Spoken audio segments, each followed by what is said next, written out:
us all welcome the arrival, ang Yorme ng City of Manila, Mayor Isko Moreno! Sinasamahan din po siya ng mahal na Vice Mayor ng City of Manila, Vice Mayor G. Atienza! Palakpakan po natin!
Isko Moreno, palakpakan po natin!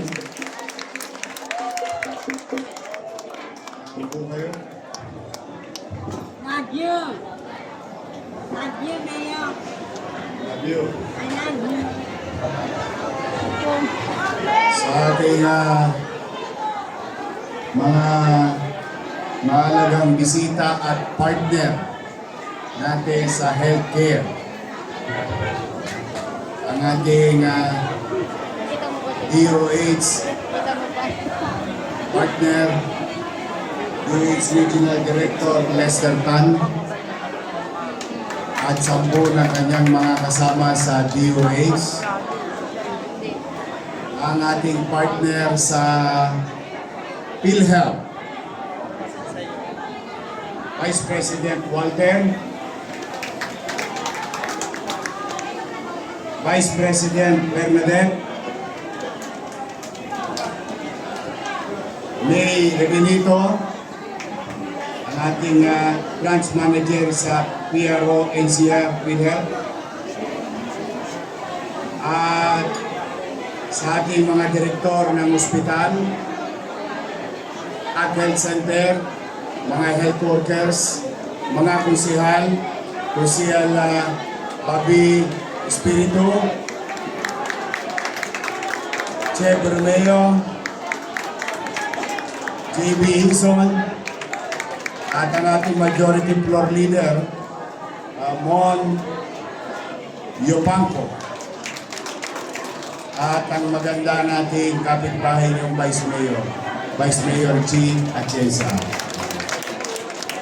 Sa mga taga-Pedruhin, Barangay Chairman, Kagawad, Secretary Treasurer Tanod, mga Batang Maynila, at siyempre ang aking mga pinakamamahal na nanay at tatay ko.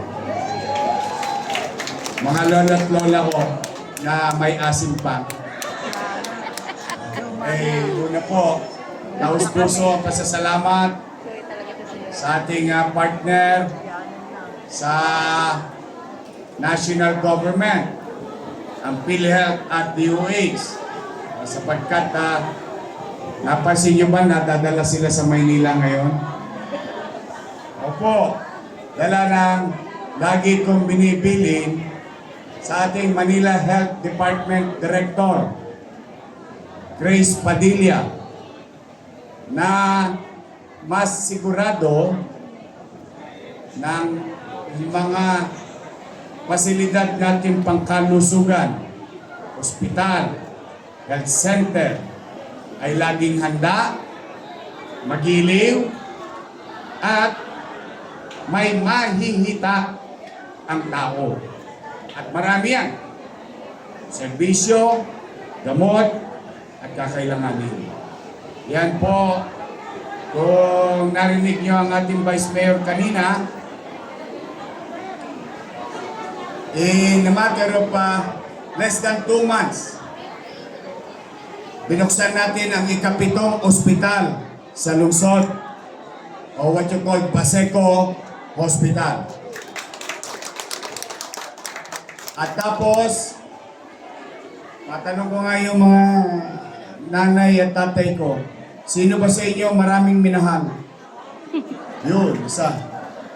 Maraming minahal, dalawa. Sa lahat ng maraming minahal, baka barado na puso nyo. Ha? Pero pumanatag kayo dahil sa tulong ng DOH, sa tulong ng PGH, sa liderato ni Grace Padilla, Direktor ng Manila Health Department, at 10 ng kanyang mga kasama, ang ospital ng Maynila, hindi lang may MRI, hindi lang may CT scan, hindi lang may mammogram, hindi lang may ultrasound, hindi lang may x-ray, mamimili ka pa. Gusto mo stationary or mobile x-ray. Meron na tayong cath lab. Yorme, para saan po ba yung cath lab? Para ba yan sa pusa? Di po. Yan po, yung makina na yan ay kayang gawin o what you call the angiogram procedure. May na-angiogram na ba sa inyo? Wala pa? Talagang malulusog ang mga lolo't lola ko. Dala yan ng insure.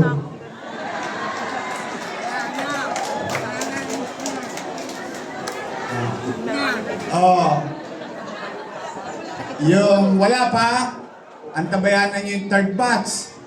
O baka kasi mabagal yung inyong tawag yung submission. Pero konti na lang ang natitira. Wala na pong problema ang Maynila sa pagbili ng gatas. Ang may problema, yung kumpanya. Naubos lahat ang paninda nila. At napag-alaman ko na yung insure imported pala yun. Hindi pala yun nagagawa dito. Sa galing pa Singapore. Kaya pag nauubos, umu-order pa sa Singapore. But anyway, going back, mahal po magpa-angiogram.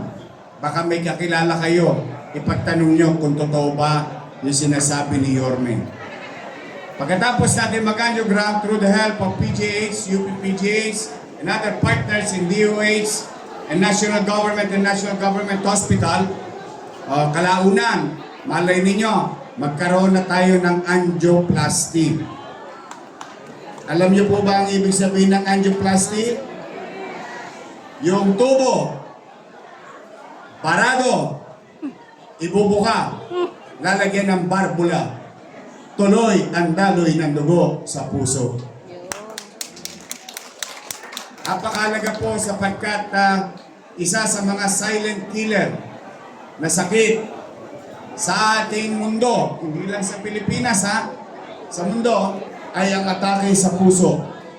With proper diagnostic equipment at maagap, katulad ng programa natin ngayon, maagap na pagtugon sa kalusugan ng ating mamamayan, mas hahaba ang buhay. Mas mahaba ang buhay para sa mga single, may chance pa. Sino ba sa inyo ang single na uli? Marami naghahanap Ang gusto ko, lagi kayo malusog. Ang gusto ko, lagi kayo masaya. Kasi mahirap na nga yung buhay. Ayaw ko ang gobyerno maging bahagi pa ng konsumisyon ninyo. Gusto ko, pag pumunta kayo sa pamahalaan, kahit papano, may tugon. May tugon sa pangangailangan ng kanyang mamamayan. So, ngayong araw na ito, nagkakasama-sama tayo dahil Oh, maganda ba yung health center nyo? Social ba? Mas maganda pa sa Makati? Eh kasi malapit na tayo sa Makati. Ganda-ganda. Oh, masaya ako. Pag masaya kayo, basta kami, pagbubutihan pa namin ng inyong mga doktor, ng inyong mga nurse, BHW, and so on and so forth. Sino sa inyo ang bungal? May bungal ba? Gusto nyo kumain ng maayos? Oh, magpa-dentista na kayo sa amin. Walang tosgas. Libre angiogram. Libre MRI, CT scan, ultrasound, mammogram. Wala akong yadba sa public healthcare sa lungsod ng Maynila. Sa ating mga nakaluluwag ng kaunti, meron naman tayong mga kababayang nakaluluwag ng konti. Huwag nyo nang gastusin ang pera ninyong naipon o naitabi sa pribadong ospital. In fact, meron nagsabi sa akin, ang pangalan niya, Letlet Sarkan. Siya po, na-angiogram, na-angioplasty. Ang sabi niya, sa pribado siya, hindi ko nababanggitin yung ang bayad niya 1 million pesos. Alam naman natin, mahal ang angioplasty. Pero nung nakita niya yung cat lab natin, hindi raw ganon yung makinang ginamit sa kanya. Mas maganda raw yung sa atin. So, ang punto ko sa mga nakaluluwag, halika na, tipirin nyo na yung pera nyo. Ibenta nyo na yan sa Gedli. Impukin niyo yan. Gamitin nyo sa ibang bagay. Yung mga serbisyo na kakailangan ninyo, magtungo kayo sa pampublikong pasilidad, pangkalusugan ng ating lungsod ng Maynila. So now, here we are today with the national government, GOCC, PhilHealth. Alam nyo po, ang PhilHealth ngayon, parang bahagi na ng City Hall ng Maynila. Opo, talagang nakikisuyo ako sa kanila. Nakikiusap ako na maging masinsin, mainam ang pagtatala ng ating mga kababayan under UHC or Universal Healthcare Law. Yan, gusto kong mangyari sa Maynila na ang bawat Manileño, matanda, bata, may ngipin o wala, mayaman, middle class, mahirap, gusto ko maging bahagi kayo ng PhilHealth nang hindi sa panahon ng aberya. Kahit sa normal na panahon, kayo'y maisapi na nang hindi kayo masyadong natataranta, nag-aalala pagdating ng araw. Napakalaking bagay ng presensya ng PhilHealth sa buhay natin ngayong araw na ito dito sa Maynila. With PhilHealth, I think, yung mga local government, mas lalong magiginhawaan sa pag-deliver ng services or healthcare services sa kanyang mamamayan. Sa totoo po, nagulat ako a few weeks ago meeting with PhilHealth. Nagulat ako na halos yung ibang serbisyo ng PhilHealth, kung hindi doble, naging triple ang halagang sinusuong, inaatang ng PhilHealth sa isang taong may sakit sa Pilipinas. Ang sabi ko sa kanila, bakit hindi alam ng utaw? Bakit hindi alam ng tao? Sabi ko, nakakaawa naman ng presidente. Sabi, bakit? Gumawa siya ng programa para palakihin ang benepisyo doblehin, I guarantee you, doble ang minimum. Minsan may mga serbisyo pa nagtriple. At yung mga dating hindi kasali sa listahan ng PhilHealth na kanilang inaatang, ngayon malawak na. Kaya kayang-kaya na kayong yakapin lahat ng PhilHealth. Sabi ko, we owe it to the President. Hindi ko yung party mates, ha? Kaya hindi ko kailangan magsipsip. Hindi ko yung kapartido.